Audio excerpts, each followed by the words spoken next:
Ça me fait bien plaisir d'être avec vous.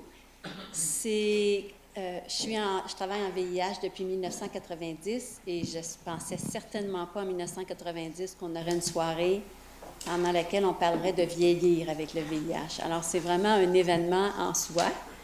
Je voudrais en profiter en même temps, pendant qu'on parle de vieillissement, pour rendre hommage à plusieurs personnes qui ont vécu avec le VIH, mais qui n'ont pas pu. Parfait.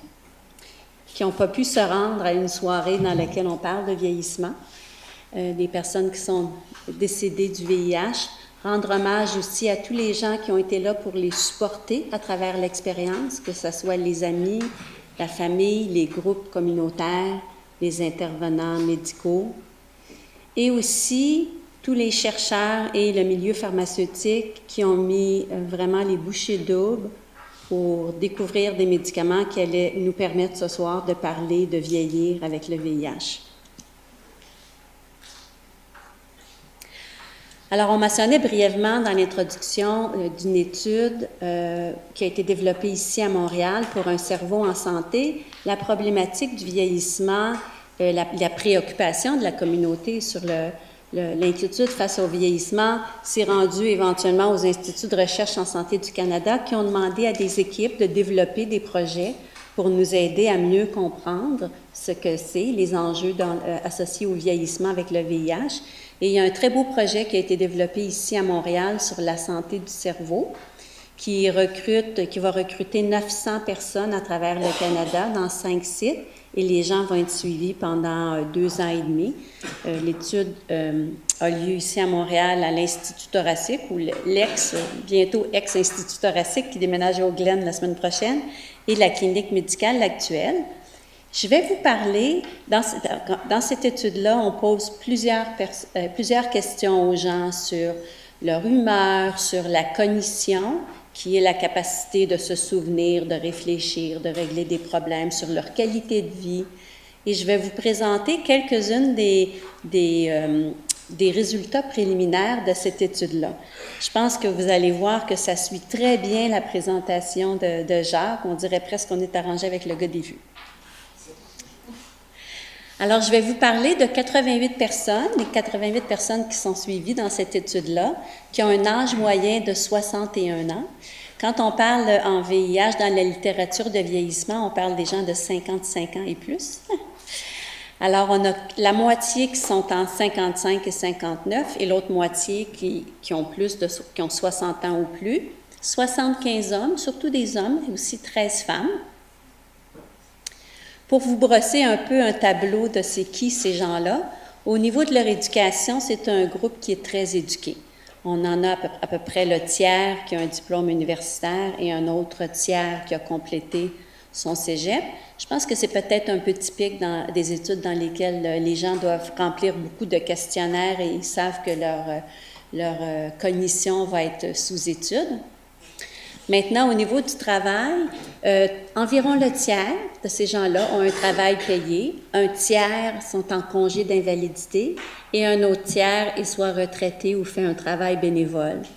Maintenant, pour ce qui est des gens qui travaillent, si on leur demande quel est le niveau de responsabilité au niveau de leur travail, 63% vont dire qu'il y a un niveau de responsabilité élevé. Alors, c'est des gens qui sont souvent au sommet de leur vie professionnelle, avec beaucoup d'exigences au niveau de gestion du stress, mais aussi de capacité de mémoire et de résoudre des problèmes. C'est un groupe qui est actif physiquement. Si on regarde la recommandation de faire de l'activité physique modérée 3 fois ou plus par semaine, il y en a 50%, la moitié rencontrent les recommandations au niveau de l'activité physique. Donc, un groupe actif. Alors, si je parlais de la santé dans son ensemble, il y a un questionnaire qui est administré dans cette étude-là qui s'appelle le SF36, qui pose des questions sur le fonctionnement dans plusieurs domaines de la vie. Mais ce qui est intéressant avec le SF36 et la raison pour laquelle on s'est servi de ce questionnaire-là, c'est que ça nous permet de contraster les personnes qui vivent avec le VIH avec des normes canadiennes, mais aussi des normes qui ont été développées dans d'autres conditions de maladies physiques ou psychologiques. Alors, ce que vous avez en rouge, c'est les personnes qui vivent avec le VIH dans notre étude, et ce que vous avez en bleu marin, c'est les normes canadiennes. Ce qu'on trouve à l'extérieur, l'espèce de toile d'araignée, c'est la santé parfaite. Alors, la santé parfaite est 100, et plus on s'en va vers l'intérieur, plus il y a une diminution par rapport à la santé parfaite. Alors, si on regarde le SF36, ça évalue le fonctionnement physique, la santé en général, la douleur, la vitalité, le niveau d'énergie qu'on ressent. Comment est-ce qu'on est capable de fonctionner dans notre vie de tous les jours? Est-ce que c'est limité par des problèmes physiques? Est-ce que notre fonctionnement est limité par des problèmes de nature émotive? Comment on évalue notre fonctionnement social? Et finalement, un index général de notre santé mentale. Alors, si on compare les VIH par rapport aux normes, on voit que la fonction physique est presque comme les normes canadiennes. Les personnes vieillissantes avec le VIH sont en assez bonne santé physique, comparable à la population canadienne.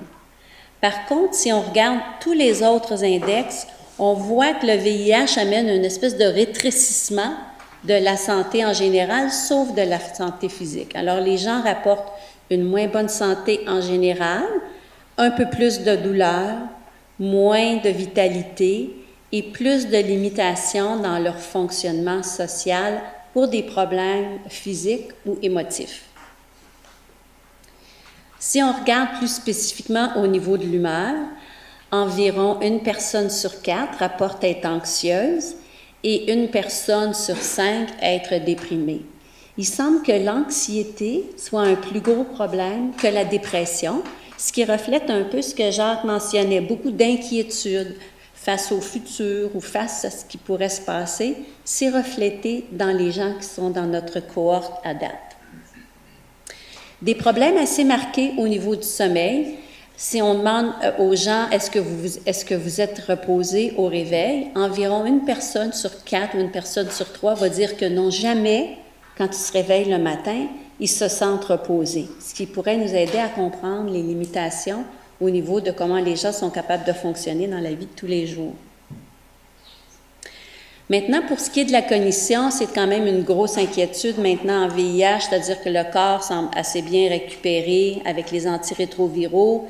Est-ce que ça se pourrait que le cerveau soit mal protégé parce que les antirétroviraux se rendent pas bien au cerveau? C'est un des focus de l'étude et on pose beaucoup de questions sur la cognition. Je vous donne des exemples qui sont rapportés chez un pourcentage assez élevé des participants dans notre étude. Par exemple, dans les dernières 4 semaines, j'ai eu de la difficulté à me souvenir du nom des gens, même ceux que j'avais rencontrés plusieurs fois, 20 %, à peu près 20 %.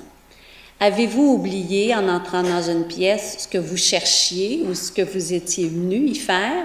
16 %. Est-ce que vous avez eu de la difficulté à commencer votre journée, même si vous saviez que votre emploi du temps était chargé?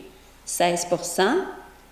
Avez-vous eu de la difficulté à planifier ce que vous alliez faire pendant la journée? 11 %. Est-ce qu'il vous est arrivé de ne pas savoir la date, à moins de consulter un calendrier? 15 %. Avez-vous eu de la difficulté à retenir un numéro de téléphone, même pendant quelques secondes? 20 %. Alors, plusieurs difficultés cognitives. La difficulté à interpréter ça, c'est, je ne sais pas vous, mais moi, je lis ça, puis moi aussi, j'en ai plusieurs de ceux-là. Alors, est-ce que c'est plus commun que dans les normes canadiennes? On n'a pas de normes canadiennes sur les difficultés, ce que les gens ressentent comme difficultés cognitives. Et par ailleurs, on n'est même pas sûr que ce questionnaire-là reflète le mieux ce que les personnes qui vivent avec le VIH ressentent comme difficulté. Alors, suite au début du projet, il y a une espèce de petit projet parallèle qui a pris sa vie à part, qui est un projet dans lequel on est en train de développer, en collaboration avec les groupes communautaires, un questionnaire de difficultés cognitives pour les personnes qui vivent avec le VIH. Il va y avoir plusieurs phases à ce projet-là. Dans le moment, on est dans la 2e phase, mais la première phase, c'était il y avait un lien qu'on trouvait sur le site web du Portail, de la Coxida et d'autres groupes communautaires. Et on a Marc dans la salle qui a été notre ambassadeur auprès des personnes qui vivent avec le VIH. On demandait, dites-nous quel genre de difficultés vous avez reliées à la santé du cerveau en général. Et on a colligé toutes les réponses que les gens nous avaient données et on a comparé aux questionnaires existants pour identifier les difficultés cognitives. Alors, il y a des questionnaires qui ont été développés en sclérose en plaques, il y a des questionnaires qui ont été développés en vieillissement, mais il n'y a aucun questionnaire qui avait été développé en VIH. Et juste pour vous donner un aperçu de la première phase, on a eu deux vagues successives de répondants. Et ensuite, on a eu une collaboration avec un chercheur en France qui développait un questionnaire de qualité de vie dans lequel, dans cette étude-là, il avait fait des entrevues dans plusieurs pays à travers le monde et il y avait entre autres des questions sur la cognition. Lui a pris une de ces questions-là pour son questionnaire et il nous a tout envoyé les autres questions. Mais ce que je voulais vous montrer, puis ça, c'est seulement la slide qui touche à différents aspects de la mémoire, mais on a aussi des questions sur le langage, les fonctions exécutives, l'attention, le calcul et aussi le changement comparé à comment on était auparavant.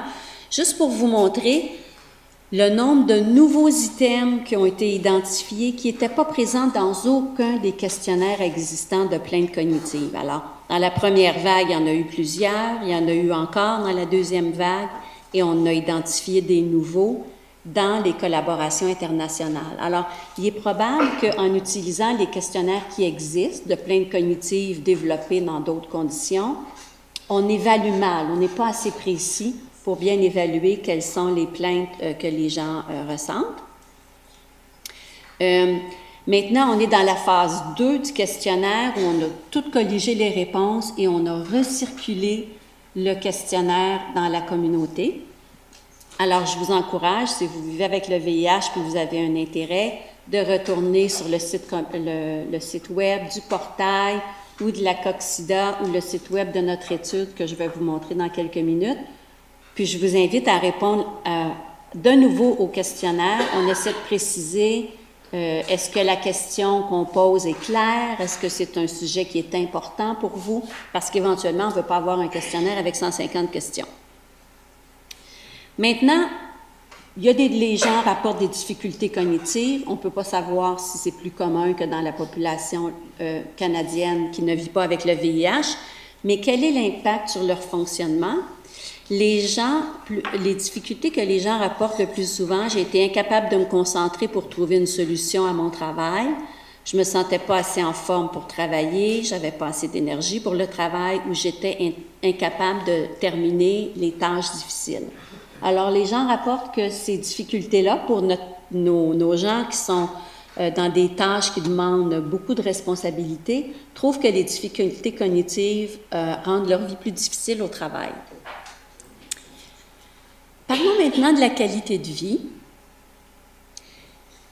Néanmoins, j'ai parlé tout à l'heure de gens qui vivent beaucoup d'anxiété, qui vivent des inquiétudes, qui vivent de la dépression, les gens qui ressentent des symptômes cognitifs qui peuvent interférer avec le travail. Si on demande aux gens néanmoins, quel est votre degré de satisfaction avec votre qualité de vie, 55% vont dire que leur qualité de vie est bonne et 20% vont dire que leur qualité de vie est très bonne. Alors, je pense que ça démontre la résilience que les gens ont développée à travers les études. Pierre, tu faisais allusion à ça. Et si on demande aux gens, est-ce que vous prenez plaisir à la vie? Alors, pas du tout, c'est en bleu foncé, puis je ne cherchais pas le bleu foncé parce qu'il y en avait 0. Des gens qui prennent beaucoup ou complètement plaisir à la vie, il y en a environ 60%. Alors, malgré les difficultés, malgré l'angoisse, plusieurs personnes ont développé une qualité de vie qui est très satisfaisante pour eux et ont créé pour eux-mêmes une vie dans laquelle il y a beaucoup de sens. Est-ce que vous trouvez que votre vie a un sens? Beaucoup, 48%, ou extrêmement, 11%. Donc, le tableau n'est pas noir du tout. Il y a quand même des zones de vulnérabilité.